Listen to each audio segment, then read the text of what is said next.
5 दिवसीय मानसून सत्र के समापन शीतकालीन सत्र के समापन कल हुआ। बड़ा ही काला दिवस के रूप में कल का दिन माना जाएगा। विधायिका को कमजोर करने का माननीय मुख्यमंत्री जी की जो प्रवृत्ति है, पूरे 5 दिन के शीतकालीन सत्र में दिखाई पड़ा। प्रतिपक्ष की आवाज को दबाने का, यहाँ तक कि प्रथम दिन जिस तरह से विधायकों को अपमानित करने का और जिन शब्दों का उपयोग करना, अमर्यादित भाषा और जो तेवर, बड़ा ही दुखद और दुर्भाग्यपूर्ण रहा। विधानसभा के आसन को जिस तरह से सत्ता में बैठे लोग प्रभावित कर रहे थे और विधानसभा अध्यक्ष जिस तरह से सरकार के प्रवक्ता के रूप में कार्य कर रहे थे, कहीं न कहीं आसन की गरिमा इससे बढ़ नहीं सकती, घट रही है। आसन पर विश्वास बरकरार रखना और मर्यादा का पालन करना आसन पर बैठे लोगों की जिम्मेवारी है। आसन पर बैठे लोग पार्टी से ऊपर होते हैं, सरकार से हटकर पक्ष प्रतिपक्ष दोनों का संरक्षक होते हैं। जिसकी कमी दिखाई पड़ी और हद तो तब हो गया जब 5 दिन के इस सत्र में ध्यानाकर्षण, विपक्ष का ध्यानाकर्षण एक भी स्वीकृत नहीं करना। हम भी उस आसन पर रहे थे, हमेशा सत्ता पक्ष और प्रतिपक्ष का 2 ध्यानाकर्षण आता था, लेते रहते थे। किसी किसी दिन विषय की महत्ता को देख करके निर्णय लेते थे, लेकिन ये पूरे सत्र में प्रतिपक्ष का एक भी ध्यानाकर्षण नहीं लेना, कार्य स्थगन पर सुनने के लिए तैयार नहीं।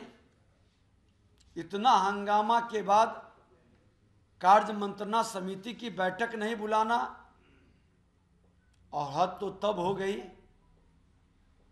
जब परंपरा की दुहाई देते हैं। और जब हम बात करते हैं तो परंपरा की बात करते हैं, नियम की बात करेंगे तो परंपरा की दुहाई देंगे। अब परंपरा की दुहाई जब उनको आभास कराते हैं तो अपनी व्यवस्था को बताते हैं। आज हमारे मुख्य सचेतक का जो कार्यालय जब से विधानसभा बना है और नेता प्रतिपक्ष के बगल में मुख्य सचेतक का कार्यालय है, आपने उसको सत्ताधारी दल के एक सचेतक को दे दिया। हमेशा नेता प्रतिपक्ष के सामने मुख्य सचेतक होता है। ये बहुत ही गलत वातावरण बनाया गया। 100 वर्ष का बिहार विधानसभा का शताब्दी वर्ष हमने मनाया। एक तरह से हेरिटेज बिल्डिंग है।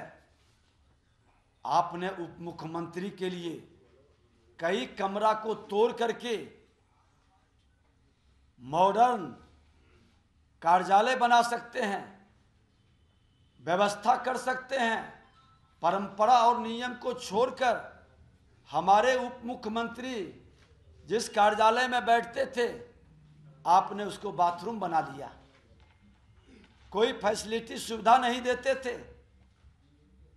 माननीय मुख्यमंत्री नीतीश कुमार जी आपने कुर्सी के लिए कितना समझौता किया।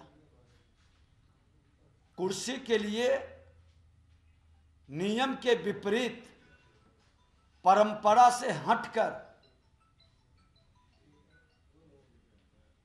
क्या क्या समझौता करेंगे। दो राजा में प्रजा दुखी होता है, और आज स्थिति बिहार के अंदर वही है कि मुख्यमंत्री सिर्फ कहलाने के लिए नीतीश कुमार जी हैं, लेकिन सत्ता पर अब कमांडिंग उप मुख्यमंत्री का दिखाई पड़ने लगा है, झलकने लगा है। ये व्यवस्था क्यों बार बार जब उत्तराधिकारी घोषित कर रहे हैं,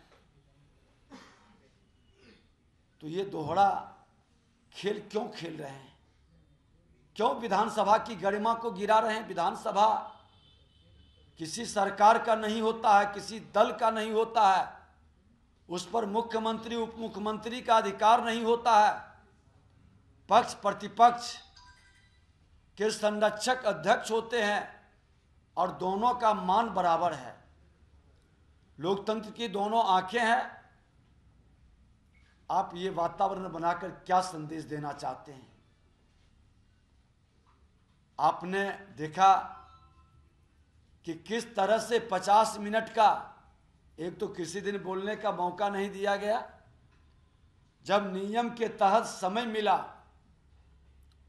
तो 113 बार विधानसभा अध्यक्ष का टोका टोकी, कई अमर्यादित टिप्पणी करना। पहली बार विधानसभा के अंदर ये कार्य हुआ है। हमने तो उनको बधाई दिया कि आपने इस आसन का एक नया इतिहास बनाया है, और आने वाला पीढ़ी जब ये पढ़ेगा और देखेगा तो तय करेगा कि नियम, संविधान और मर्यादा का पालन कौन लोग कर रहे हैं। सरकार से बार बार हम लोग आग्रह किए कि आप जब नियम, आपके संसदीय कार्य मंत्री ने भी स्वीकार कर लिए, आपके गठबंधन के लोग भी कह रहे हैं कि जहरीली शराब से मरे लोगों को मुआवजा मिले, न्यायिक जांच हो, आप वो भी नहीं कराए। जिस पुलिस पर आरोप लगा रहा है सभी दल के लोग, उसके नेतृत्व में एसआईटी गठन कर करके आप क्या बताना चाहते हैं? नीपा पूर्ति करके सिर्फ खाना पूर्ति करना चाह रहे हैं। आंकड़ों को, मृतक के आंकड़ों को आप दाब रहे हैं। ये कतई उचित नहीं है। उनको मुआवजा मिलना चाहिए, और वो बिहार के लोग दलित, कमजोर, शोषित वर्ग के लोग हैं। इनके साथ आपकी संवेदना प्रकट नहीं करना विधानसभा के अंदर आपकी संवेदनहीनता को प्रकट करता है। जहां पूरा देश इससे मर्माहत है, आपका वक्तव्य इन गरीबों के प्रति, इन कमजोर, दलित, शोषित, पीड़ितों के प्रति बहुत दुखद और दुर्भाग्यपूर्ण है। इन तमाम विषय को लेकर कल हम लोग विधानसभा परिसर में विधानमंडल दल के लोग धरना पर बैठेंगे। सारे माननीय विधायक, विधान पार्षद, क्योंकि आप एक संवैधानिक संस्था की गरिमा गिरा रहे हैं, और सरकार इस गरिमा गिराने में अहम भूमिका निभा रही है। उनको उत्साहित अध्यक्ष को कर रहे हैं। संसदीय कार्य मंत्री जी का जिस तरह से व्यंग्यवान, उनके मनोबल को बढ़ाने का ये सरकार की मंशा को प्रकट करता है। और एक नई परंपरा आप जो खड़ा कर रहे हैं, आप भूल गए हैं कि सत्ता आते जाते रहती है, और आप भरम में जी रहे हैं, जो वातावरण आपके बीच और पवित्र ठगबंधन की जमात बैठी है, इसकी आयु बहुत छोटी है। फिर इस परंपरा से आपके अंदर बड़ा दुखद माहौल बनेगा। समय रहते आप सजग हो और लोकतंत्र के प्रहरी हमारे विधानमंडल दल के विधायकों का समान रूप से सम्मान हो, उसके अधिकार की रक्षा हो।